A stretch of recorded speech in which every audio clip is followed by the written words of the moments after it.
Tune in live on the Podbean app or desktop player. Just head over to www.podbean.com/LSW/TT Radio or search Teachers Talk Radio. Follow the hashtag TT Radio.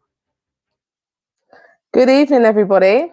It's me, Genevieve Bent. I'm back again for the late show on Teachers Talk Radio. Before we get into it, tune in, talk it out. That's our slogan. If you are here, I'd love for you to text in. If you're entering the live studio, text in, give me a hello. Let me know that you're here and you're listening. It's great to have you with me this evening. You know the deal. When you're listening to Teachers Talk Radio, connect with us, of course. So if you're not already following Teachers Talk Radio, it's at TT Radio 2021, hashtag TT Radio, so you can follow the hashtag, get involved in conversation. And of course, you can connect with me personally at Vive Wright. Hello to Sobia, who's just entered the live studio and has texted in. Lovely to have you with me, Sobia. For those of you who may not be familiar, she is one of our co-hosts and hosts a wonderful show. Got some really special guests coming up this evening, this weekend, should I say. We've got Woody, who's just entered the live studio. Hello, Woody. Lovely to have you with us this evening, with me this evening. You are going to be one of our special guests, and I can't wait to introduce you. Hello to Naomi. Thank you, Naomi, for joining us once again on your Thursday evening. Lovely to have you with us. So tune in, talk it out, follow the hashtag, connect with us at TT Radio, at Vive Wright, and of course, get involved in the conversation this evening. And of course, for anyone who's not familiar, it might be your first time listening to Teachers Talk Radio or first time listening to The Late Show. But if you are interested in taking part in the discussion and want to share your thoughts with listeners, of course, you can text in, but you can always call in too. And if you call in, you are going to win yourself a Teachers Talk Radio mug, which is very exciting and a very nice gift, I must say. Hello to Tandy. Thank you for joining us this evening, Tandy. For anyone who isn't familiar, hasn't listened to a late show with me before, Tandy is a previous guest. She was part of the Combined Science Trilogy show that I did. And also just going back, Naomi has also been a past guest who took part in the Routes into Teacher Training. So thank you for joining us. So how are you? Of course, it's Thursday evening, and actually, although it's not been the best of weeks, that the sun is beaming through my home at the moment. So it's a really nice evening. I'm really looking forward to doing this show, actually. But let me know about your week. And Tandy, you can see that Woody has texted in saying, hey, and Tandy has replied. So let me know, how's your week been? We've got about 3 and a bit weeks. Well, I have got about 3 weeks and a day until we finish for summer, of course. And we're getting to that point now where we're simultaneously tired, but have got loads and loads to do before the end of term. And it's like, and I saw a tweet today actually by Bill Wilkinson. I don't know if anyone follows him on Twitter, but he sort of compared it to Schrodinger's cat and wanting lots of time, but at the same time wanting to rush to the end of term. And that's a little bit like how it is for me, doing lots of stuff on curriculum at the moment, which is taking up a lot of time and a lot of energy. So like I said, I could do with lots more time to plan, of course, but I'm really looking forward to the end of term. What sort of activities have you got planned for the final few weeks? I saw on Twitter, so Emma, one of my Twitter friends, and if you're a science teacher, you've probably come across her, or you may follow her yourself. That's Emma R. She tweeted about having a really good week, and she had been to Thorpe Park with her year 12s. She had gone to Go Ape for team building with her year 9s. And I'm just so jealous because I've done none of that. But I know that we've got some activity days planned with some of our students over the next couple of weeks, and sports days and things like that. So I'm sure the students are going to have a really good time as we get to the end of the summer term. Thank you to those of you joining the live studio. It's lovely to have you with us this evening, joining me for the late show. If you are, if you're joining the live studio, please do text in and let me know how you are. Let me know that you're here, and and how your evening is, of course, and how your week has been. Tandy is texted in saying a mock UN conference tomorrow for her and some fab students. That sounds really, really good. Maybe you can let us know a little bit more about what that's going to be involved, but that sounds really interesting, Tandy. Do need to take part in some fun activities myself, if I'm honest. But of course, we are talking about side hustles this evening, being a teacher and having a side hustle. And I feel like currently, I mean, I can't talk for, the teaching profession, but I know currently that so many people are doing a bit of both, a side hustle and teaching, whether it's teaching full time or teaching part time.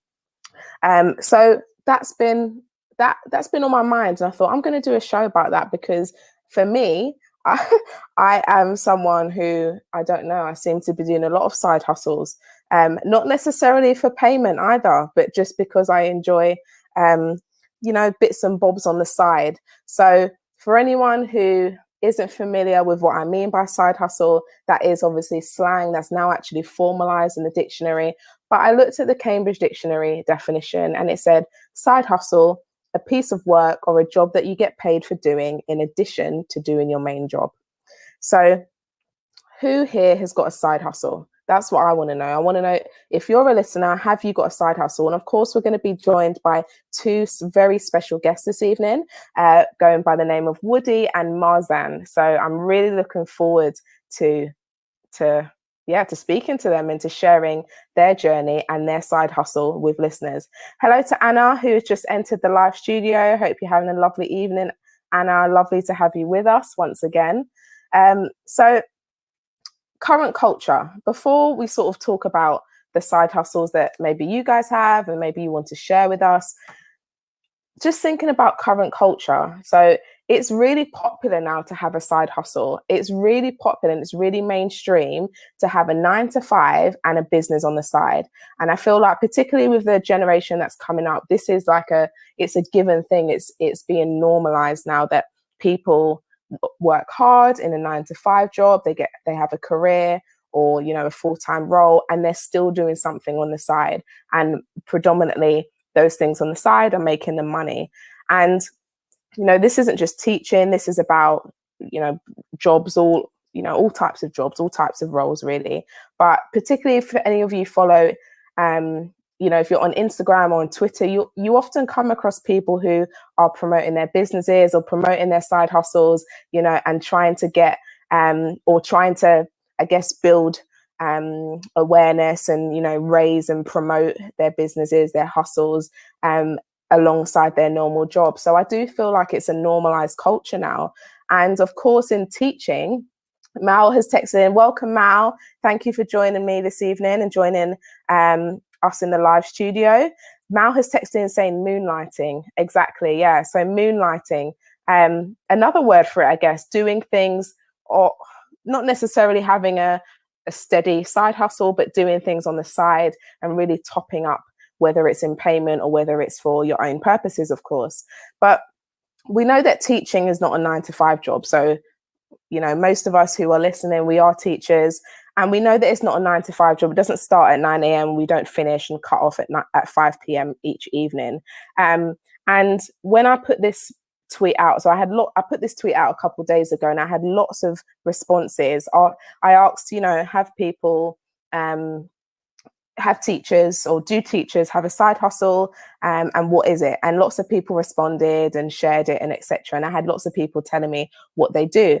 And there was one particular response that really stood out, and I retweeted a lot of the responses. But this one, it was just the argument that whilst being a teacher and having a side hustle even means, you're enterprising, you're creative, you are talented, you're intellectual, all of these different things.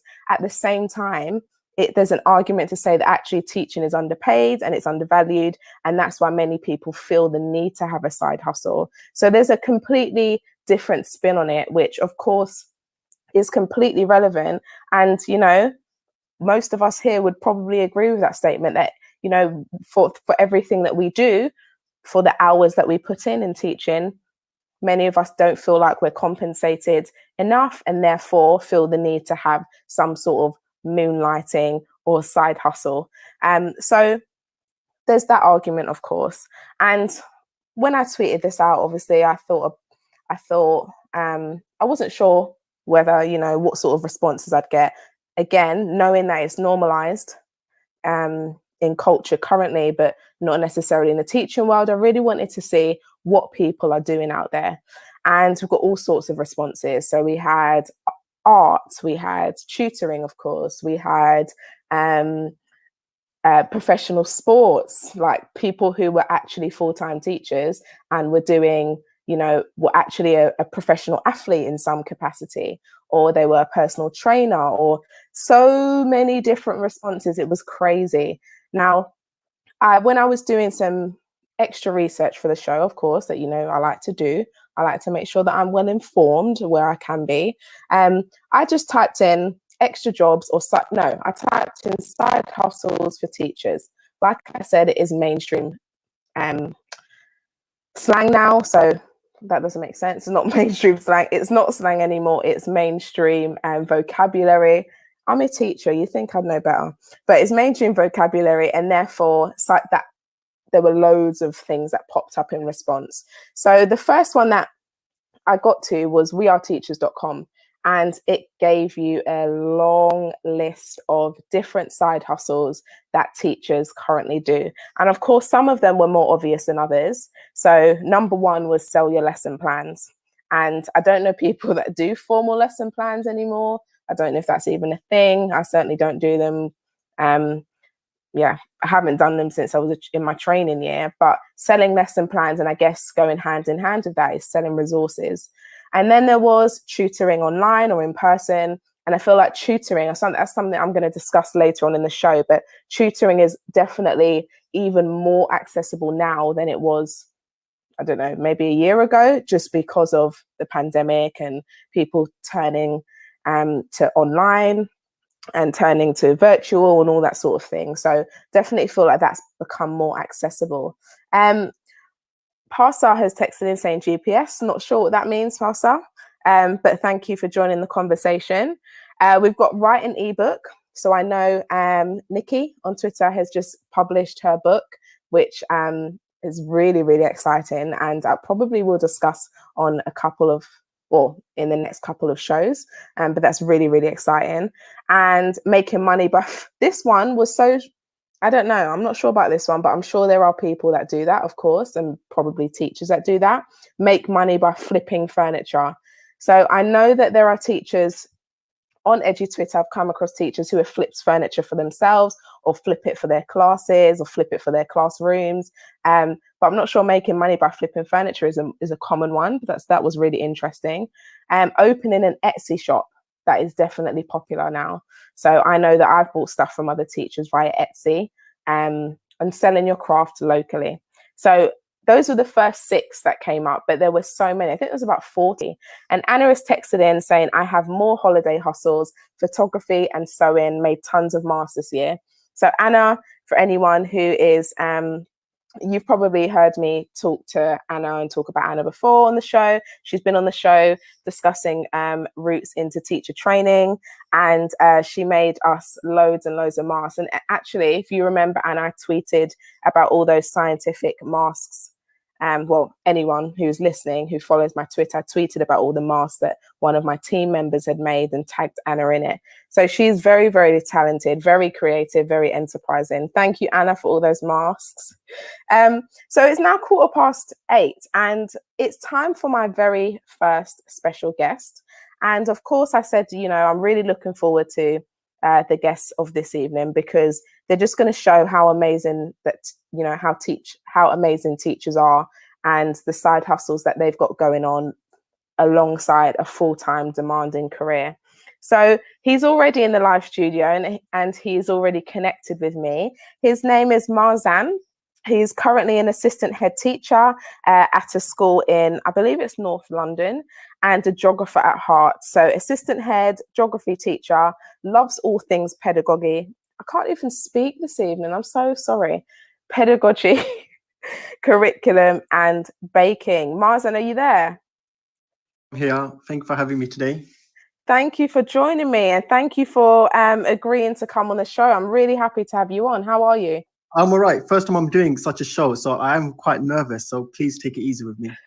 That's okay. I will take it very easy with you. And listeners, take it easy with him, okay? First time, he's got lots of interesting stuff to share.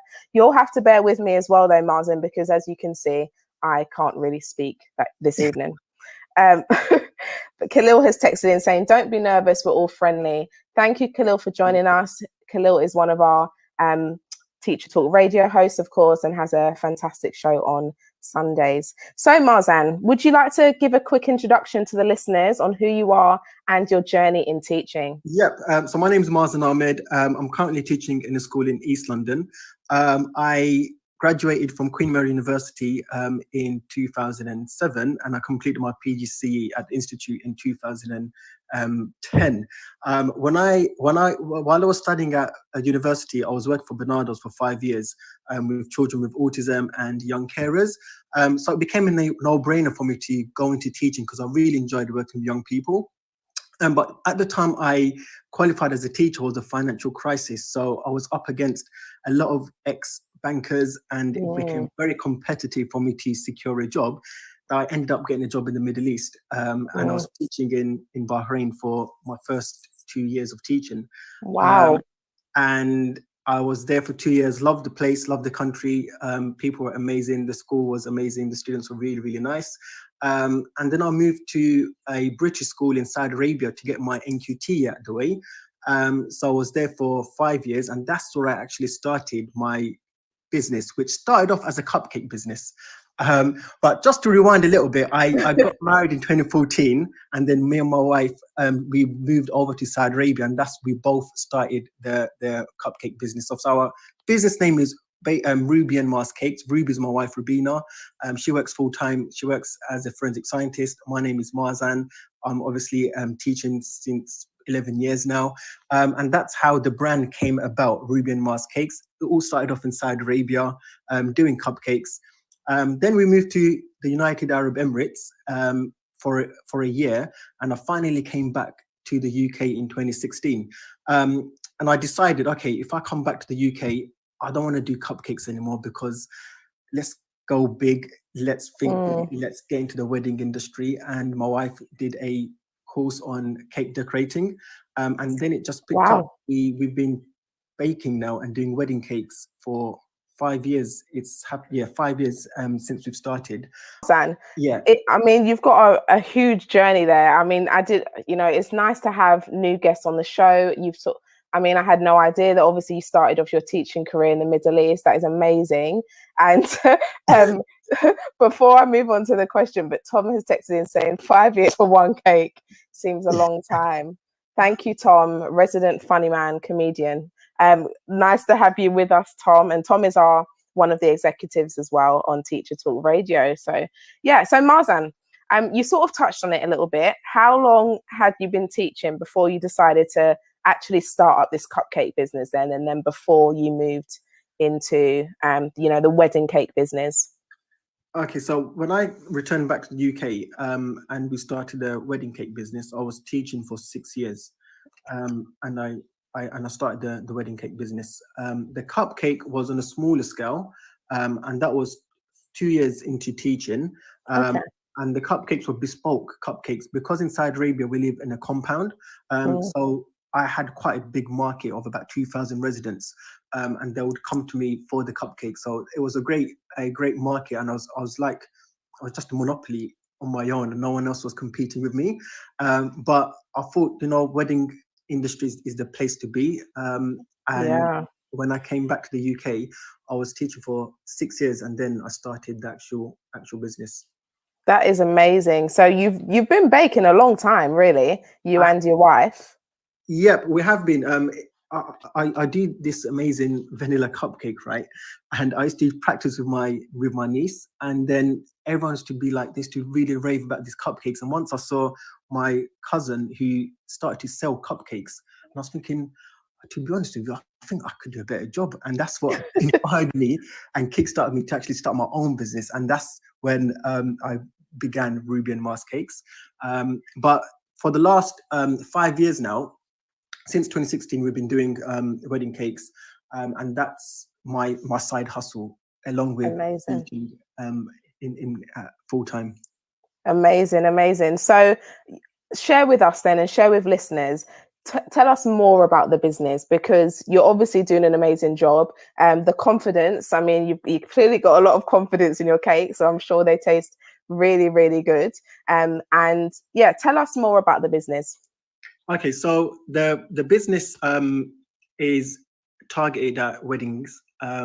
Most of our clientele tend to be large Asian wedding functions. We also do Nigerian weddings, and most recently we've done quite a few Arab and English weddings. So it's a very diverse clientele that we have, and part of that business we have clients that would inquire with us. We have a website. Most of our business comes through Instagram. Social media is a big platform for us, and then once we communicate with the clients, we have to discuss and consult regarding the designs. My wife does all the designing, I do all the baking. That's how the business is split. So I look after all the baking and all the flavor side of stuff.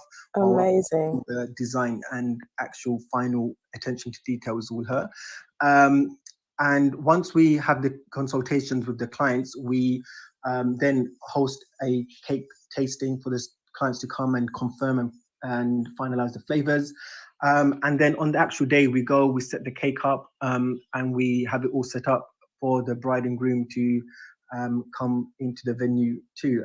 So that's a quick picture of how a cake journey happens. So this year, we have weddings during the peak season. Because of COVID, we've had a lot of lockdown weddings, so a lot of weddings that have been happening in the home, and they're very nice, very intimate weddings. So we've done lots of small scale intimate wedding cakes, but we've also done large scale lavish grand showstopper cakes as well. So a very diverse portfolio of cakes. That is amazing. Now, I am a big cake fan, and anyone who like is on my personal social media, I love cakes. Cake. I could eat all day. Cupcakes. What's your like your signature flavors? You know, sell me on it. What's your signature flavors? Right. So, we had a client, right, that requested a blueberry lemon cake, and we made this bespoke for her, and it tasted really, really good. That we've actually put it on our flavor menu. So our big hitters are the blueberry lemon cake. We've got the coconut crush, which is a delicate coconut sponge with coconut frosting. Another big one, especially with the Arab clientele, the pistachio cardamom cake with rose and white chocolate buttercream is a big hit. My personal favorite is the classic Victoria sponge.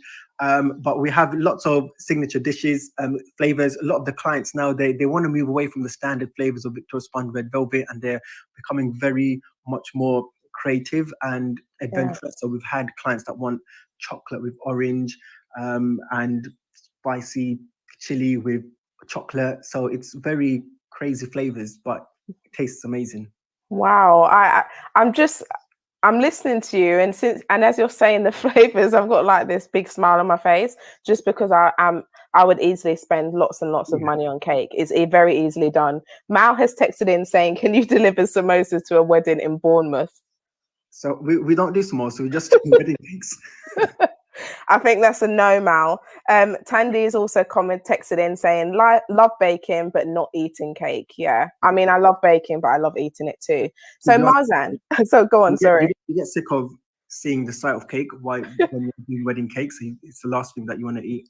Yeah, no, I can only imagine. And do you think the thing that's obviously wowing me is not just the fact that you're baking all these cakes, but you're still an assistant head teacher, of course. And do you think it's important to have something of your own on the side? And why would that be? And if not, why? Do you know what? To be honest with you, I should say yes. But you know, my passion, right? It started off with a passion, but sometimes it can be a bit of a pain, you know, especially when you have a business that, you know, it's quite full on. I treat my business just like a full-time business. I make sure I give 100% customer service. part of that, I need to make sure I'm responding to inquiries. The last thing clients want is an inquiry has been sent and I haven't heard back for weeks. So I'm always having to make sure I'm prompt with my response, having to host the consultations. All of that takes time, from baking the cakes, making the samples, posting it out, to doing the deliveries, to doing the setups. It takes a lot of time. And especially when you have lots of inquiries coming through, it sometimes becomes quite hard to manage. On top of that, you still have costs. You still have your tax implication, which could put you up into the next tax bracket. You still have to pay for your overheads. You still have to pay for public liability insurance. So the passion does start off and it can go really, really well. But one thing whoever does a business needs to be aware of is not, you need to know when what your limit is. And fortunately for me, right, is the wedding cakes isn't my main bread and butter. My full-time job, my wife has a full-time job, so the side hustle is nice as a side business. So we have the freedom to pick and choose which bookings we're going to take, when we're going to do it.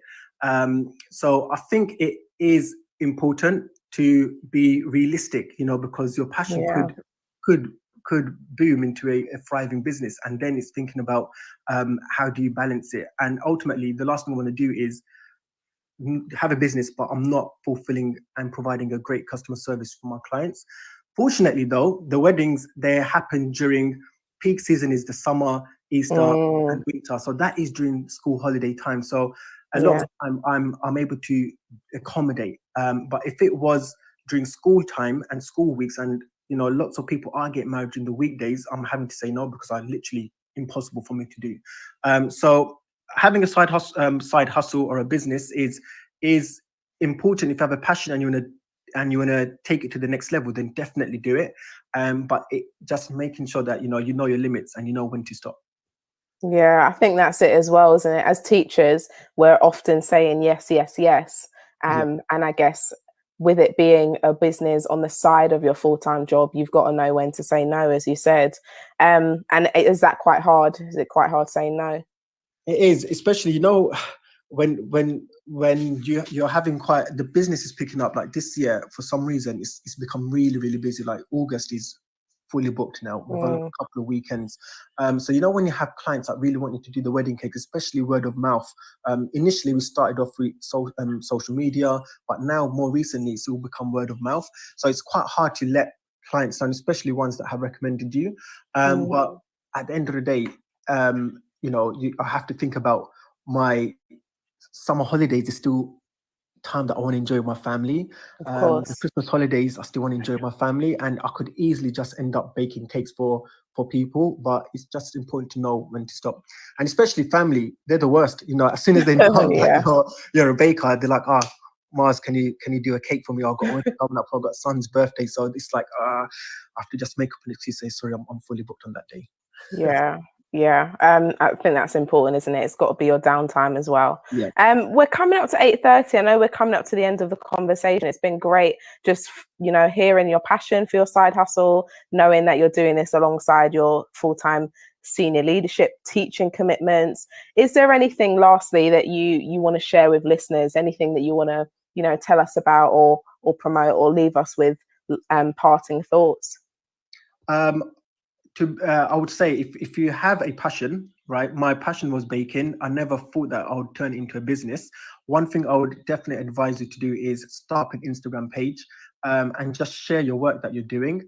And slowly you'll see that people are getting attention. Your page is getting attention. People may want to inquire, and it will start off small, and then you'll end up seeing that people are actually noticing your work, and then the demand would increase. So if you have a passion and you want to make it into a hustle, then definitely I would advise you to go onto Instagram, because that is where our business started off.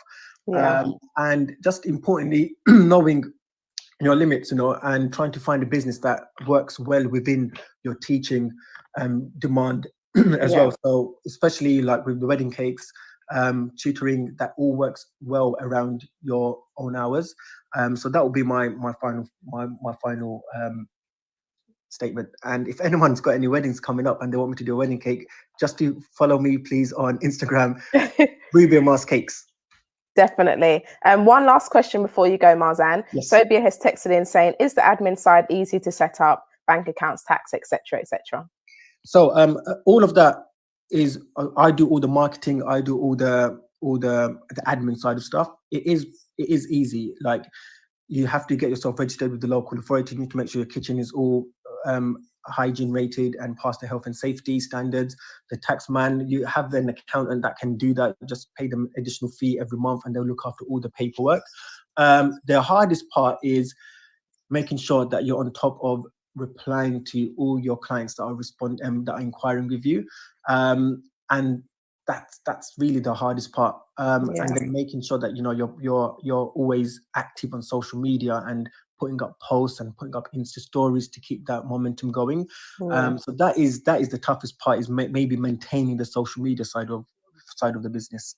Amazing. Thank you so much, Marzan. It's been an absolute pleasure having you on. Your very first time as a guest on Teachers Talk Radio, and I'm very privileged to have you on. So thank you so much.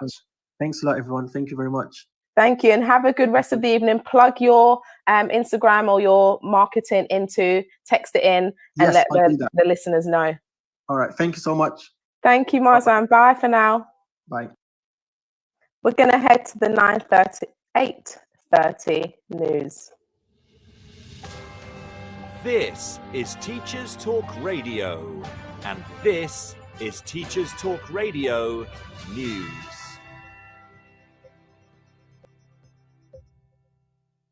This is your latest Teacher Talk Radio News with Gail Glenn.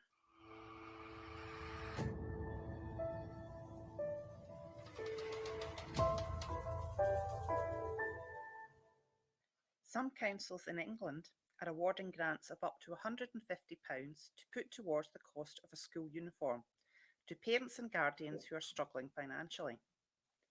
The amount awarded does vary between local authorities, meaning that people in different parts of the country may receive varying amounts.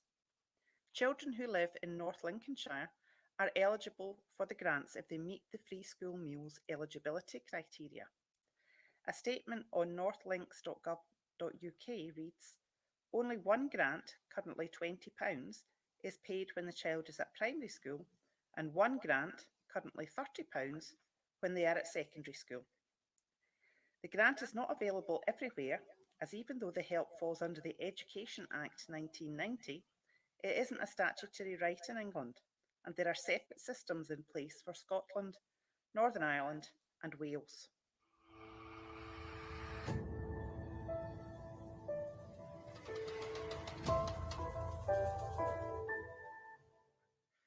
The English Education Secretary, Gavin Williamson, has announced that mobile phones could be banned from classrooms in England.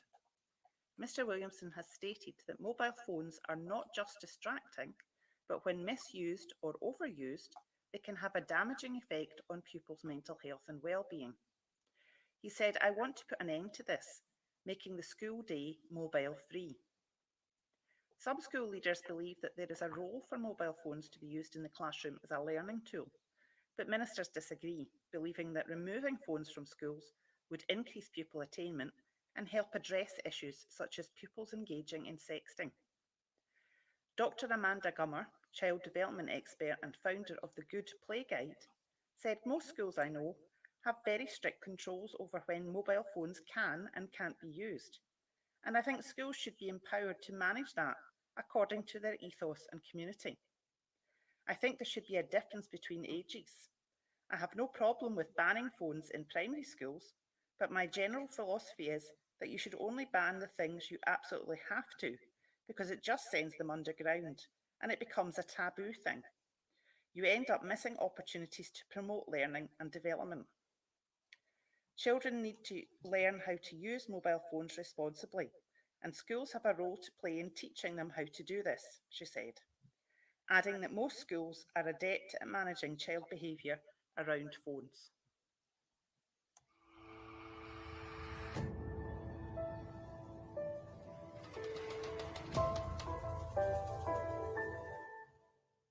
According to Mind, too many young people in secondary schools across England are being denied vital mental health support at school and by mental health services, affecting their ability to participate in education.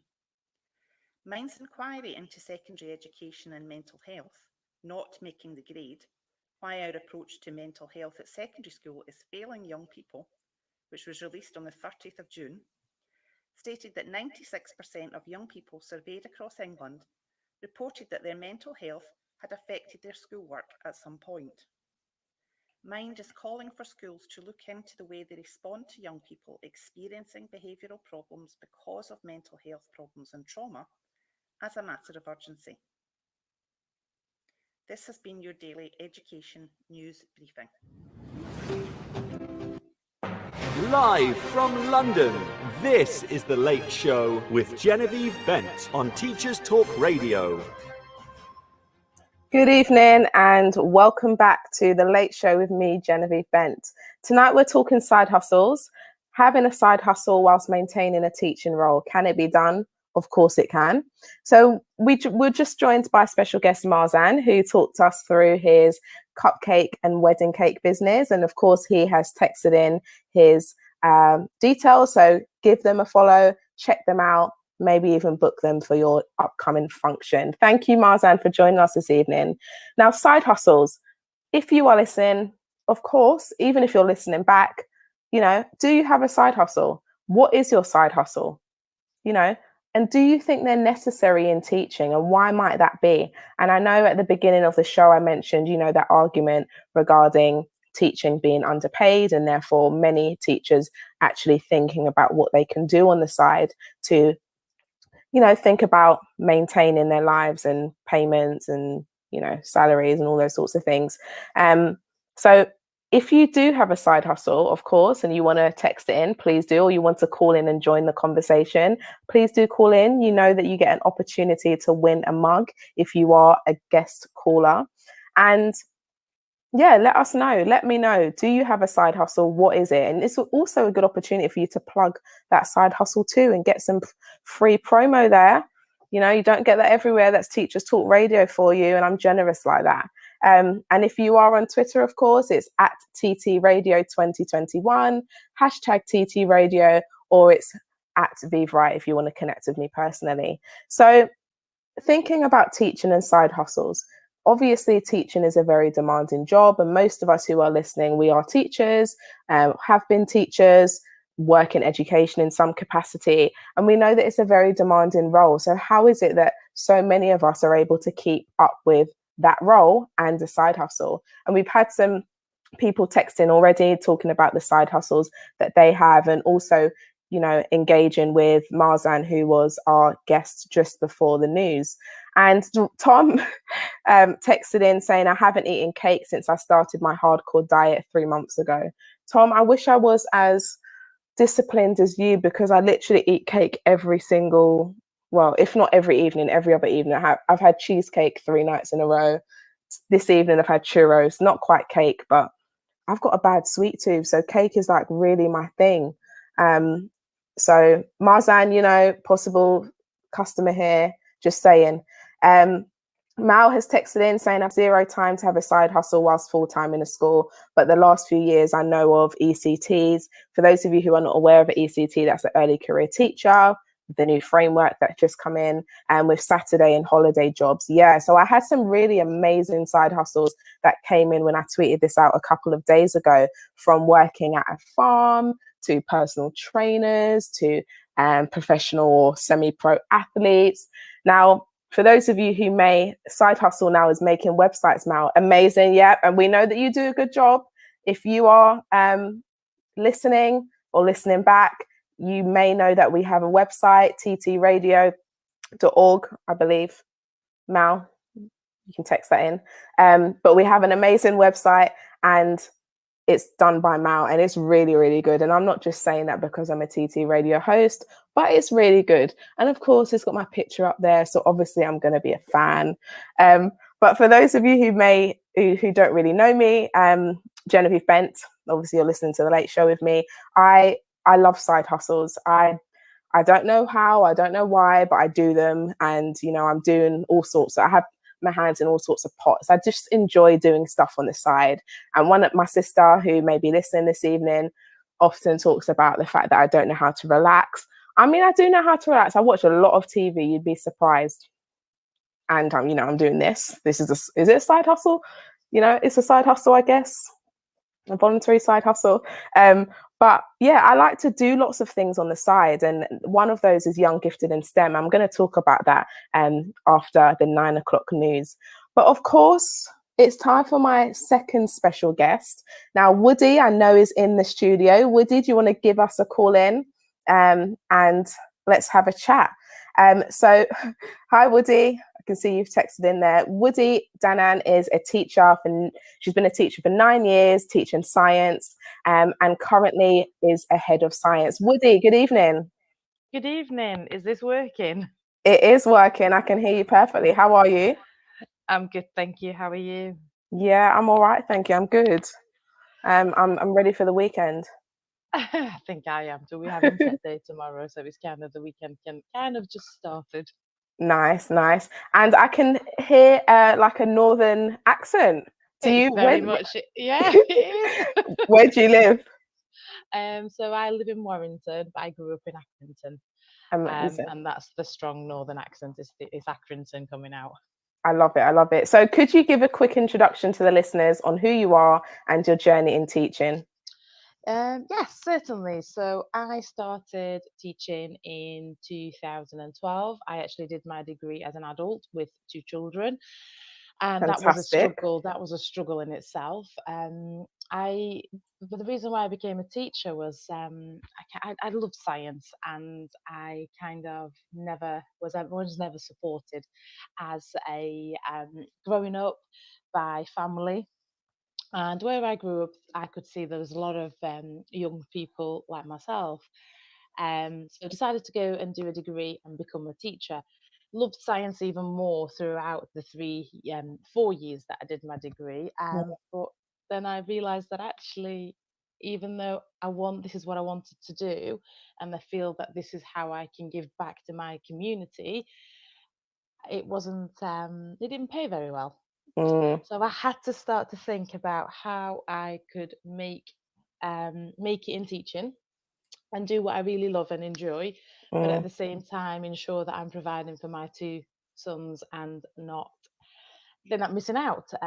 So I had to think of other things to do, and it's not as exciting as your previous caller, but soon after 1 year of teaching, I started to get a lot of requests, especially from, I don't want to say where I work, especially from students I taught or students. I only taught chemistry at the time, yeah, and a lot of students would say, well, could you teach me physics? I really like how you teach and I really understand your explanations are quite good. So could you teach me physics?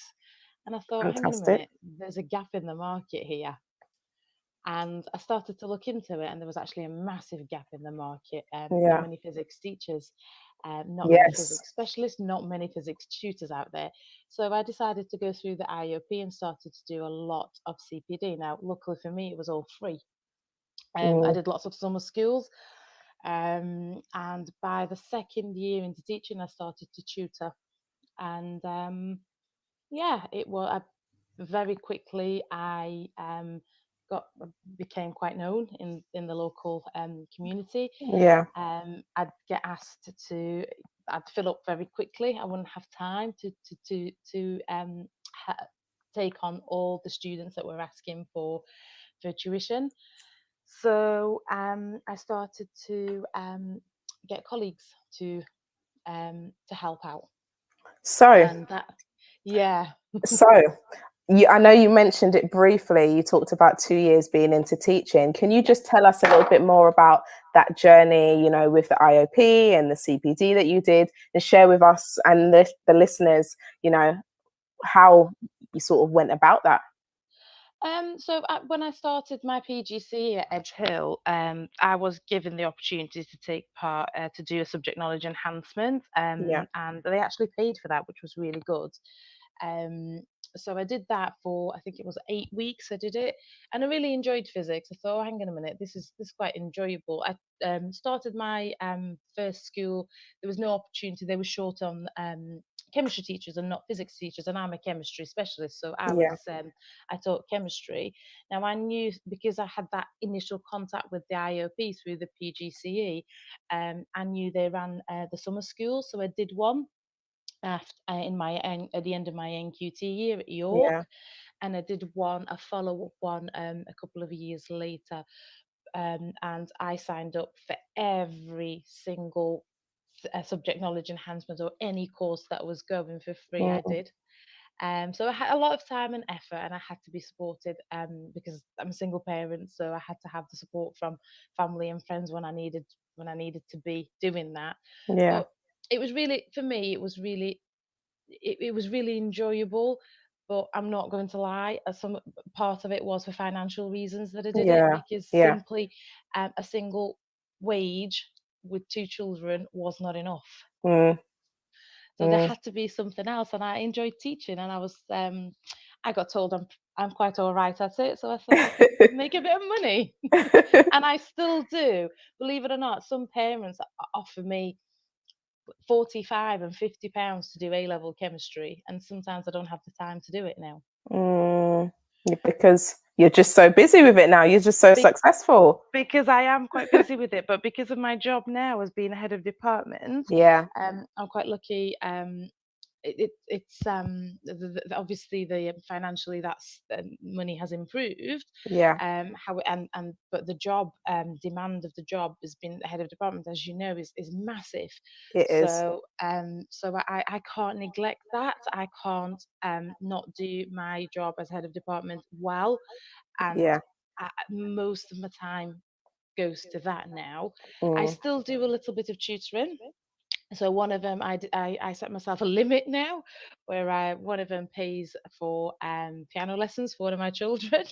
Fantastic. I know, and the other one. So I'm going to continue even as head of department, because I've just recently decided to go back into education, and I want to do a doctorate, so education doctorate, and Nice.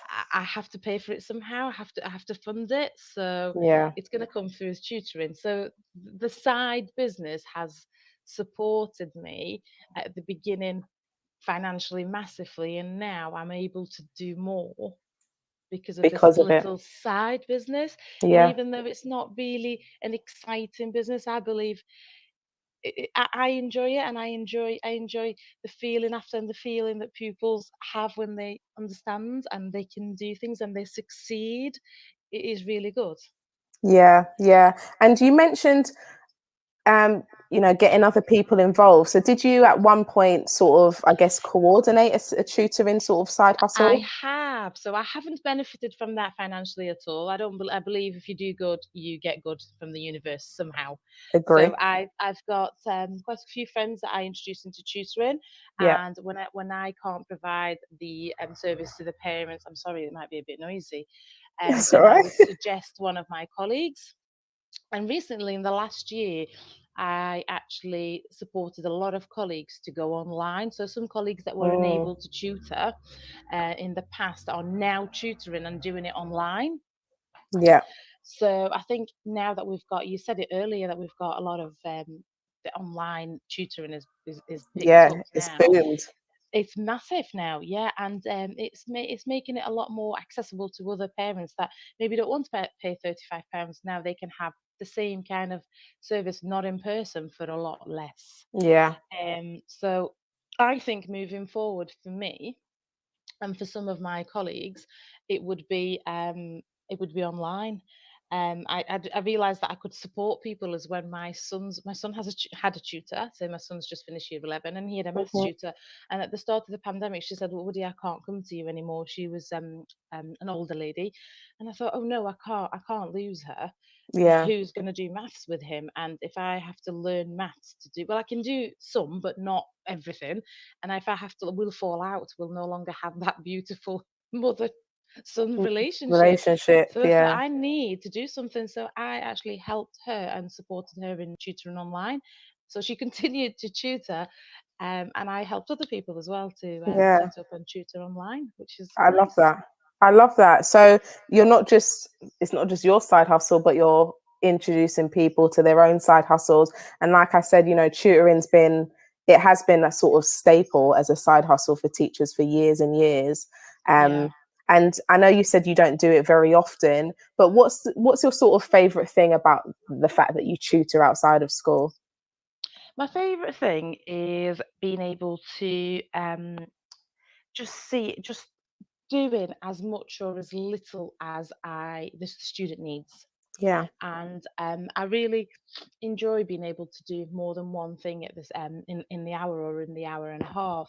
So it could be that my students need a bit of focus on a topic in chemistry and something in physics. Now for GCSE, I'm quite comfortable in teaching all the three sciences. I know my Hmm. specifications really well.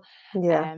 I've examined in all three, so I kind of know it and know the style, the answers that we need to give. But I Mm. also kind of pass on the love for the subject as well. And a lot of my students come to me and they fail in science. Um, and we Yeah. turn that around. We can turn that around. It's not just me, it's them as well. And we can turn this around very quickly. And just seeing that enjoyment is really nice. Yeah. And to use Mal's word, moonlighting, I'm sure lots of teachers have moonlighted as a tutor at some point in their career. And you sort of being in the classroom day to day, you forget how you can forget, I guess, how enjoyable it is just tutoring a student on a one-to-one basis and really getting the knowledge across, like you said. Yeah, definitely, definitely. I mean, I'm quite even in the classroom, I'm quite happy, loud Yeah. teacher.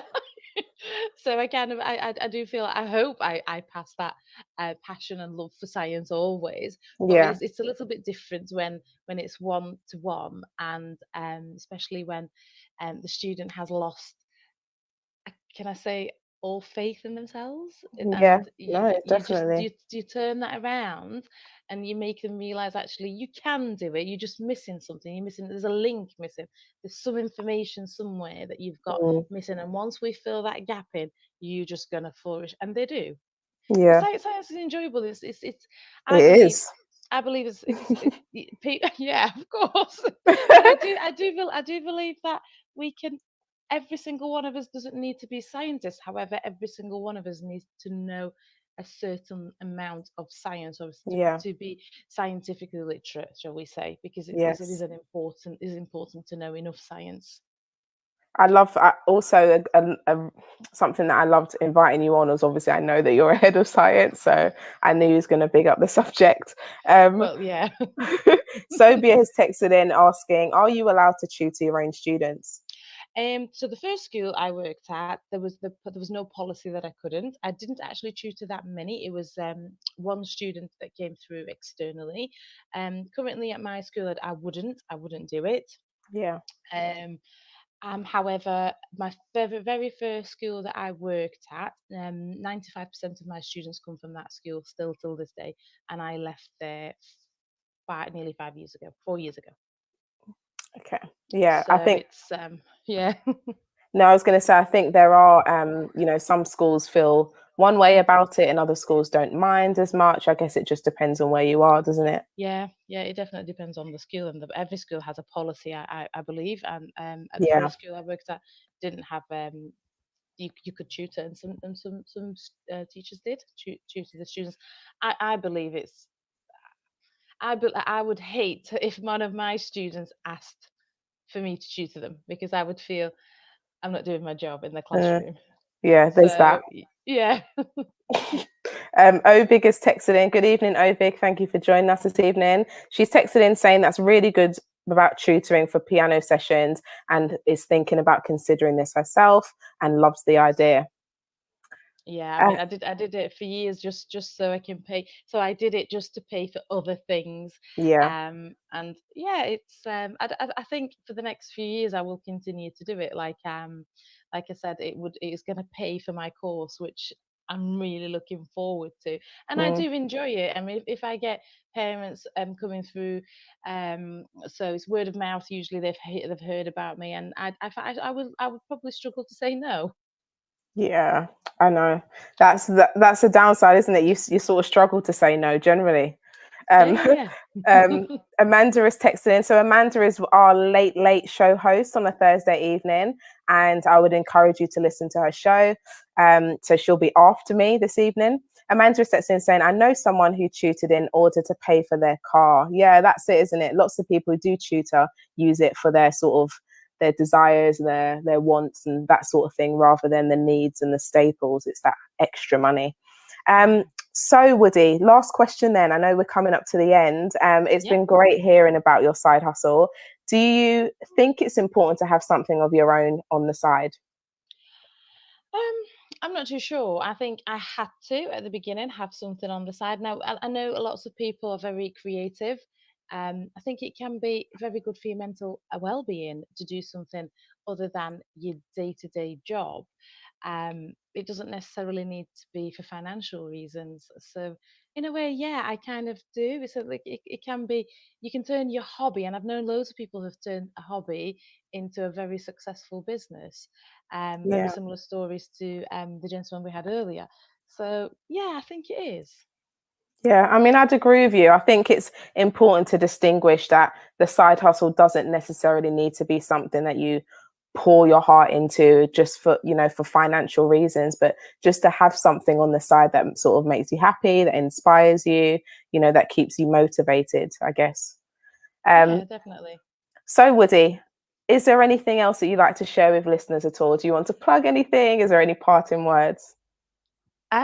No, thank you for having me. And I'm a fan. I always listen. I try listen to quite a few shows, so it's good. I really do enjoy it, and I've learned a lot and met a few nice people on here. I have loved having you on. Thank you so much for giving up part of your evening and Thank for you. joining us. And, you know, yeah, hopefully have you back at some point as well. Have a lovely rest of the evening, Woody. Thank you. You too. Thank you. Bye. Bye. So Tandy has texted in saying, I love tutoring more for subject knowledge enhancement. You learn so much and you get to really inspire students and raise confidence. Helps planning too. And plus, if you love teaching and can help other students, then why not? Yeah, I mean, definitely agree with you. It does sort of, it keeps you sort of motivated in the classroom, keeps you, you know, keeps your knowledge going. And again, if you love teaching, why not? Definitely agree with that, Tandy. Marzan, who has texted in, our previous guest, saying, I'd love to tutor, but not much demand for geography. Yeah, I mean, I'm not a geography specialist, so I definitely can't comment on that one, but I know that there is lots of demands for science, maths, and sometimes English as well. So, yeah, sorry about that. But you do have a beautiful cake business going, Marzan, you know, so wouldn't want to take away too much from that. Before we go to the 9 o'clock news, I'll be back after this.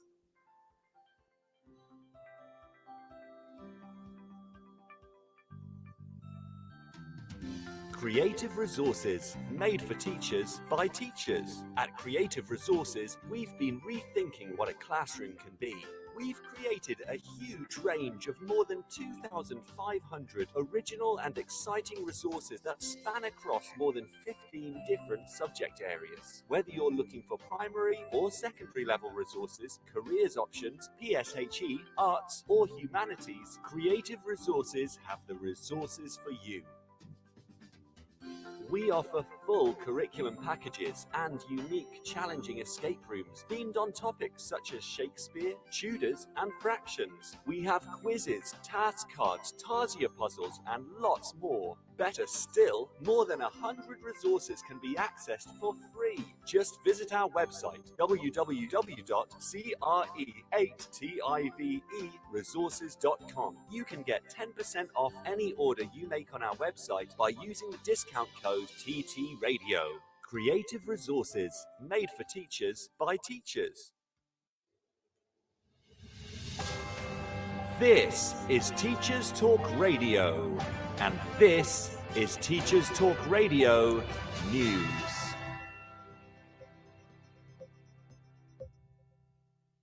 This is your latest Teacher Talk Radio News with Gail Glenn.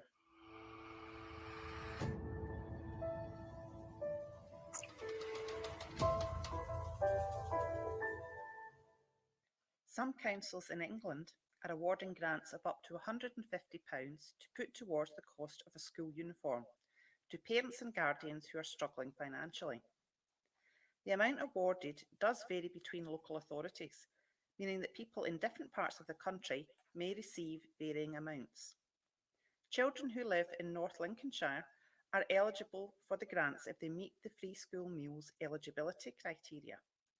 A statement on northlinks.gov.uk reads, "Only one grant, currently £20, is paid when the child is at primary school, and one grant, currently £30, when they are at secondary school." The grant is not available everywhere, as even though the help falls under the Education Act 1990, it isn't a statutory right in England, and there are separate systems in place for Scotland, Northern Ireland, and Wales.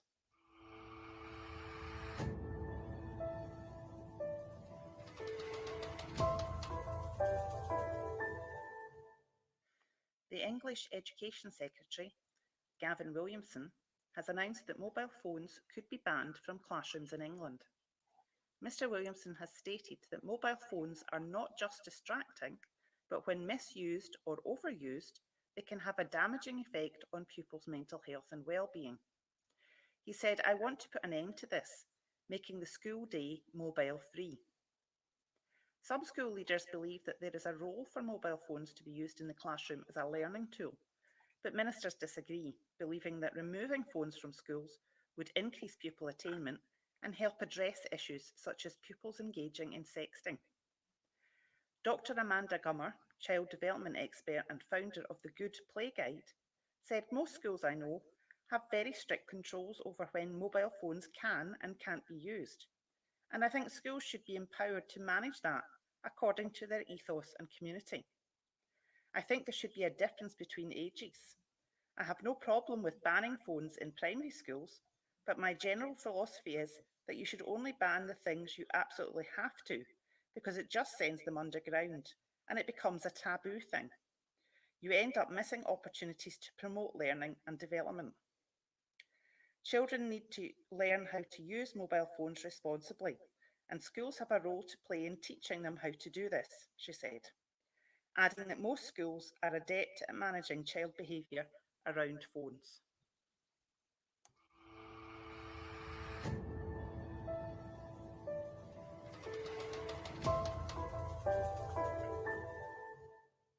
According to Mind, too many young people in secondary schools across England are being denied vital mental health support at school and by mental health services, affecting their ability to participate in education. Mind's inquiry into secondary education and mental health, not making the grade, why our approach to mental health at secondary school is failing young people, which was released on the 30th of June, stated that 96% of young people surveyed across England reported that their mental health had affected their schoolwork at some point. Mind is calling for schools to look into the way they respond to young people experiencing behavioural problems because of mental health problems and trauma as a matter of urgency. This has been your daily education news briefing. Live from London, this is The Late Show with Genevieve Bent on Teachers Talk Radio. Good evening and welcome back. It is now 9:04 p.m. on this still sunny Thursday evening. Thank you for joining me this evening. Tonight we're talking about side hustles whilst maintaining a teaching role. And we have had two really special guests, Marzan Ahmed and Woody Danan. So they have talked to us about and talked to listeners a little bit about what they do as a side hustle. And it's just really interesting to find out, about all the enterprising and creative talents that teachers have, that we know that they have, and that they're putting to use on the side. Earlier I talked about myself and a little bit about myself, and my sister comments quite often that I don't know how to relax. And Anna, your comment or your texting did not go unnoticed. You said your sister isn't the only one who thinks that. I'm convinced you don't know how to rest either. I mean, I do know how to rest, and trust me, I really, really, really enjoy my holidays. If I can go out, I'll be out. If not, I'll just stay in and I will literally do nothing. But I am someone who does like to do stuff on the side. I just really enjoy it. I like doing all sorts of different things. And my main side hustle now, I don't know if it really qualifies as a hustle, because my intention is not to make any money off it. It's not for money. It's not for profit. It is, it's charitable. It's a not-for-profit organization, and it's Young Gifted in STEM. And for anyone who does follow me on Twitter, you will see me, posting stuff about Young Gifted in STEM. And I started it to try and encourage Black students and underrepresented groups, minority students, into engaging with STEM subjects and things outside of school. And the whole point of that, for me, is to increase numbers, because STEM is, we know it's underrepresented by lots of different groups, including girls, of course, but particularly there's not enough Black people in STEM, and of course the STEM workforce as well. There's a massive shortage, and it costs loads to actually fill these shortages, to train people up who weren't trained in a STEM profession or have any sort of STEM training. And so that's my side hustle, and it's not for profit, like I said, but I enjoy doing it. And currently at the moment we've got sessions happening every Saturday. So every Friday I come home, and every Friday I'm working on the last bits and pieces. And every Saturday morning over the last few weeks, we've had sessions happening: chemical engineering, why study STEM, cosmetic science. On this Saturday, we've got the magic of maths, and I've managed to get other organizations or institutions involved. So on Saturday we've got the University of Edinburgh, who's going to be doing the maths session. But like I said, it's not for profit, but it is my side hustle, and that's like my passion, and that's what I enjoy doing. But at the same time, I like to do other things. So previous side hustles have included writing or creating all of these digital resources for an educational company, or writing, I guess examiner marking is another side hustle, writing schemes of work I've done on the side. So very educational based, actually, but stuff that I've enjoyed doing, and stuff that allows me to I guess channel my creative energy outside of school and have other things to think about. And whether it's educational based, I just like doing stuff. I'm not going to lie to you. I like doing stuff, whatever it is, whether creating resources, doing this, doing that.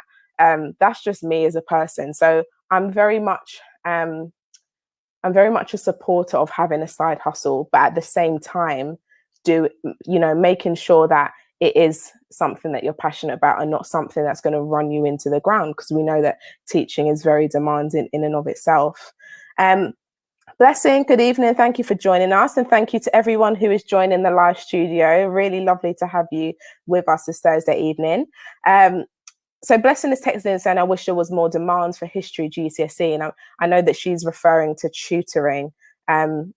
Blessing, I will do what I can. If I see anything come up, I will definitely send it your way. I have done tutoring myself, so I don't do it anymore because I just find that it's too demanding for me personally with other stuff that I have going on. But I know that it is, it's something that it can be lucrative, and it's something that makes use of, the knowledge that you have, essentially, and the skills that you have already. And just talking about, and Woody is texted in, so Woody was one of our guests earlier. So there is a demand. Many students do history, try to tutor, hunt, and offer online. Yeah, there's so many different tutoring companies, and this is what I was sort of moving towards for the last part of the show. But it's talking about tutoring, and as we know, it's a big business. So Woody talked us through her journey in tutoring.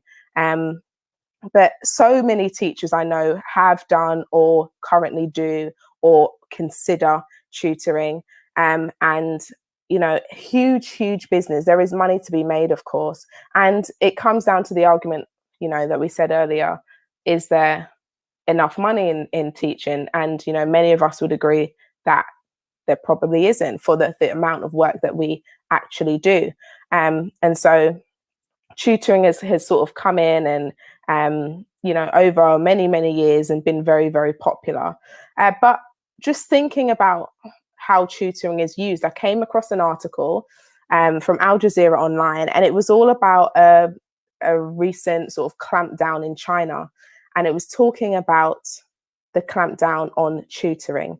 Now, you know, I'm only talking from the, you know, the facts and things that I've read, that I've come across. So there are no generalizations here, but obviously, you know, for many families in China, again, from the research, that, you know, academics and academic achievement is very, very important. And the article talks about how tutoring has widened the gap and widened the disparities between the families that can afford tutoring and the families that can't afford tutoring, and how that has, you know, widened the achievement gap between poor and wealthier families. And so the government have had plans to clamp down on the tutoring business in order to try and, I guess, reduce some of that widening gap. And it was really interesting because, of course, over here as well, you know, there are families who will pay for tutoring, and you know, if tutoring is a weekly thing, it's part and parcel of a child's academic life. And then there are families who you know, may not be able to afford tutoring, but would like to make use of it. And I guess that happens, you know, wherever. But it's just really it was really interesting on how the government have seen this as the sole tool in this disadvantage gap. And I just wanted to know what other people thought about that as well, because I found that particularly, like I said, I found it very interesting, because, you know, tutoring is something that a lot of families probably would take advantage of if they could afford it, particularly thinking about the type of area that I work in. Many of the socioeconomic statuses of our families are quite low, and so that's something that they may not be able to afford, but, you know, many schools are offering now. So I just wanted to know, just wanted to put that out there, really. Like, is that something, you know, is that something that you find interesting or agree with, or is tutoring necessary? Should it be necessary? And that, I think that was part of the argument. James has texted in.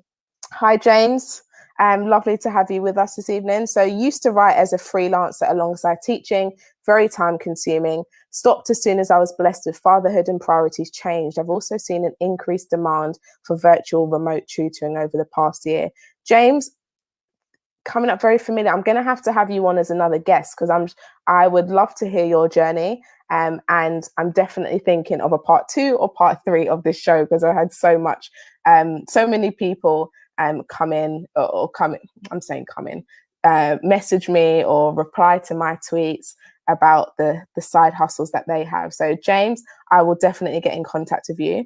Woody, you've said education should be high quality and tutoring shouldn't be necessary. We pay for the great service. Yeah, I definitely agree. So education, you know, as it is, should be high quality enough that tutoring shouldn't have to be a sort of necessary requirement. But again, that comes down to lots of different social, moral, ethical issues there. Thank you, Woody. Pay for great service, I mean, yes, Woody. Yes, agree, definitely.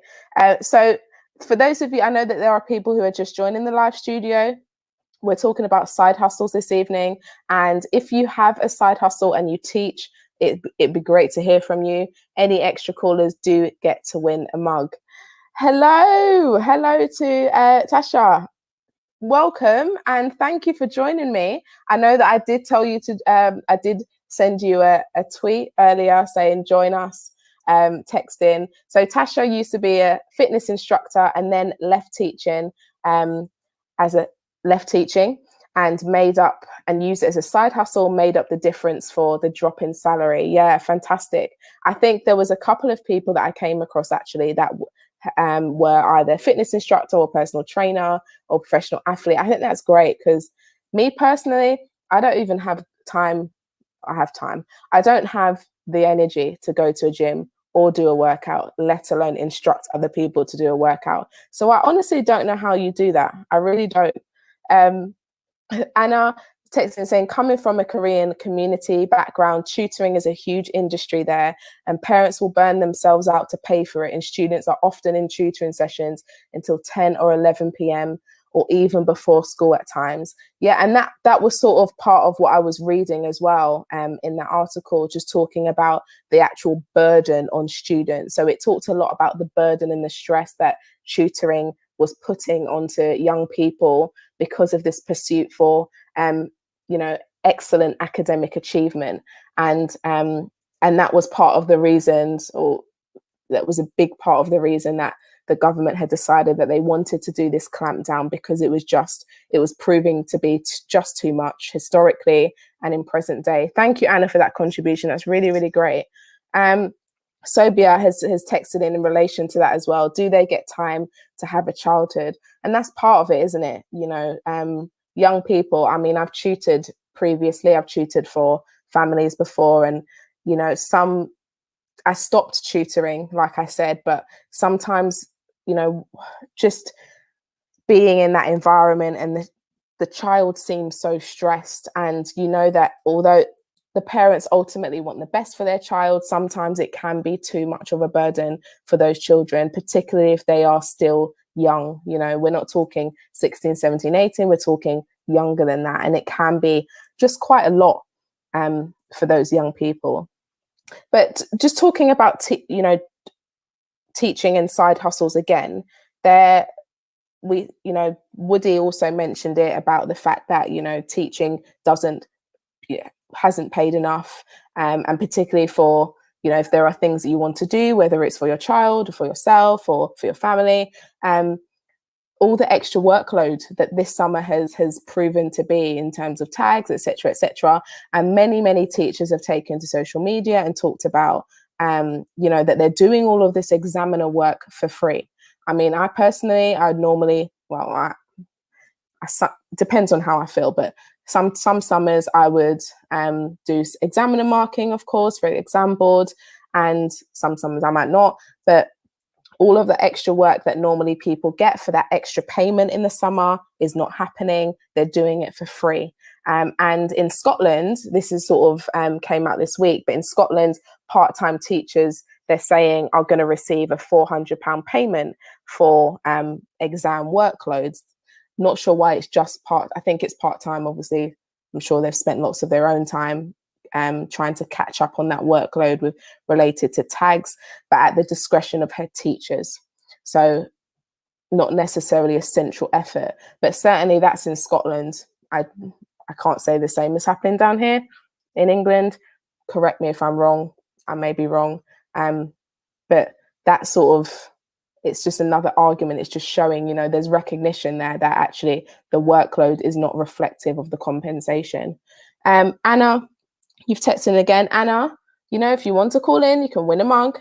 It really depends on the family, but usually the students come out of school not really having much of a social life, but there is stuff happening in Korea at the moment, and the government are putting restrictions on the age of tutoring, that tutoring can start in Korea, so children can enjoy childhood more. Yeah, so similar, I guess that's very similar, sort of moving down a similar path to what I was reading about in China. And, if it's positive for the child, if it works out better for the child, then of course, I guess it would be the right thing to do. Tasha said, my daughter's 11 plus tutoring, but it's really helped, as I feel she missed out on so much because of homeschooling. It's built her confidence, and her last report was fantastic. I believe in tutoring if it helps and builds a child's confidence. If it stops a child from having a childhood, then that's a problem. Completely agree with you. Completely agree. And that's what tutoring's for, isn't it? And that's a lovely sort of side note. I was going to say case study, but that's me talking very teacher-like. That's a nice little story, I guess, Tasha, because that's the whole point of tutoring, isn't it? It's to build up a young person's confidence, make them feel more confident in the subject, in their own knowledge, in their own sort of beliefs, I guess, and being able to do the job, and do the job well. And yeah, if it stops a child from having a childhood, then that's where the problem is, isn't it? And I think that's where the balance lies. But we're coming towards the end of the show. I wanted to share some side hustles that came up in you know, from my, I guess, my call out. So Dr. Christie, I love Dr. Christie. She is, I don't know if anyone follows her on Twitter. She is both a PhD holder, of course, Dr. Chrissy Turner. She works for a university as well as working in a school. So she's got like a braided career, they call it. So part-time university teaching and part-time school teaching. She says she writes many articles for the RSC. She does chemistry education research. She does chemistry education consultancy, including curriculum work, and TV and radio when opportunities arise. I love that. Personally, I love that. Something to aspire to there. We had, there were quite a few tweets, and you can definitely go on and see them on my Twitter, but we had someone who is a professional heavyweight champion, so a boxer who has said that he's going to come on the show. So I'm going to, like I said, I'm going to do part 2/3 of side hustles, because there's so many interesting side careers that people are doing. Someone does a live band whilst being a teacher in a FE college. Someone does, and this is the Mindful Teacher, so I'll put that out, I'll say that, I'll plug that. Mindful Teacher is sort of like a subscription company. They do this subscription box for teachers, and it's all about like well-being and mindfulness and, you know, all those sorts of things. So it comes with like stationery and books and biscuits and all that sort of thing. And you can, I'll retweet that so people can see. Mindful Teacher, that is. We have got a coach, so someone who is a coach as well as being a teacher. We've got a teaching assistant who doubles up as an indie bookseller of inclusive books. So I like that. Inclusive books as well. I mean, what's not to love, really? I really, really like that one. And then this one I really liked as well. So a part-time primary maths teacher, and her side hustle is chess. So her week is jam-packed with 7 classes of chess, teaching chess to young people. And of course, I need someone to teach me chess, because I don't know how to play chess, and I'm actually quite annoyed by that. It's like, why don't I know how to play chess? I like a chessboard. I think it looks good. It's quite a nice decorative thing. I just need to learn how to play it. Anna, can you teach me, please? So yeah, and chess is all about STEM and problem solving and you know, critical thinking, if you will. So all sorts of things. Running a CPD business, and this one, probably the last one that I'm going to share for now. I tweeted back to her. I just thought it was just so amazing and so inspiring. So she is a part-time primary teacher and a part-time support worker for adults with learning disabilities. So not only is she teaching young people, teaching very young people, but she's also supporting adults who have these learning disabilities. And we know that those sorts of roles they're needed. And I'm sure there's a shortage, just like there is in teaching. So amazing. And studying a master's part-time. So teacher, support worker, and doing a master's. So I don't know about you listeners, but for me, that's super, super inspiring. I just think it's just amazing what teachers can do, what people can do, you know, teaching, doing such a being part of such a demanding career, and still finding the time to do so many other amazing things. Blessing, you texted, of course, Jen loves chess because of the aesthetic. Of course. And there are some really nice chess boards. I really like some of those glass looking ones. You know, I'm thinking about my future home. That's the sort of decorative things, aesthetic things that I like, that I want to show in my home, even if I can't play it. But like I said, I need someone to teach me how to play. So yeah, just thank you, Anna. See, she's agreed. I can teach you chess next inset day. I knew she would come through. Anna, I'm going to get you a mug. I'm going to find a way to get you a mug. I'll have to twist Tom's, I was going to say his ear, but I literally can't do that. So yeah, side hustles. I just think it's been such a interesting topic, to say the least, because I know that teachers do so many different things outside of school, and sometimes they chess CPD. No, Blessing, you cannot be taught. I'm sorry, it's a one-to-one. Okay, see your way out. I've even forgot what I was saying. Yeah, so I've even forgotten what I was saying. You see, this is what happens. I get distracted.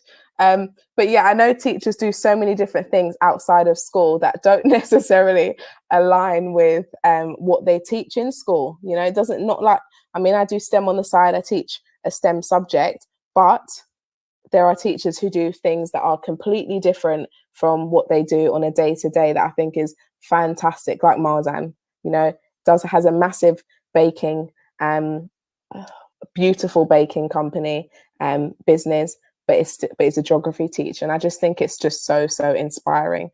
Thank you so much to everyone who has shared their side hustles with me. Thank you to everyone who has texted in this evening. And thank you, Woody. I'm easily distracted too. Absolutely brilliant, Woody. Hugs, virtual hugs. Thank you so much. Thank you, of course, to my special guests Marzan and Woody, who joined me this evening to share their journey as a teacher, but also, of course, their side hustle, and just showcase how amazing teachers actually are. I haven't used this in a while. I didn't use it last week, but I'm going to use it now. And that, of course, is a clap.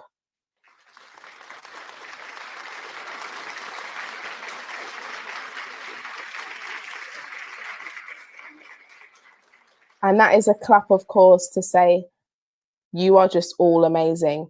We've got about 2 minutes to the end of the show. I'll be right back after this. Every teacher loves stationery, right? Imagine getting a selection of fun, beautiful and unique stationery items designed and selected especially for teachers, delivered through your door every month. You need to check out teacherslovestationery.club. I'm always so excited when the box arrives. It's such a treat. My Teachers Love Stationery Club box is just a little treat to myself every month. It's always full of delightful and surprising items, including some really good quality stationery brands like Faber-Castell and Stabilo. And because you never know what you're going to get, it makes it even more fun and special when you get it. It feels really great to be supporting a family business that's run by real teachers. I can't help feeling like they just know what I'm going to enjoy using stationery-wise better than I do myself. Visit teacherslovestationery.club and enter the code TTRadio when you buy your first stationery box to save £2 today. teacherslovestationery.club. So there you have it, teacherslovestationery.club. I love stationery. I know we all love stationery. Big stationery collector here. But that's it. We've come to the end of the show. Thank you for all of you for interacting with the show and just for joining me on this Thursday evening. I know you could have been watching Love Island, but instead you chose, or maybe as well as Love Island, you chose to spend part of your evening with me. So thank you so much. I will be back next week. I'm not sure what I'll be talking about yet, but stay tuned and I'll have more special guests on the way. Have a lovely rest of the evening. Enjoy the rest of the week and have a wonderful weekend, everyone. Good night from me.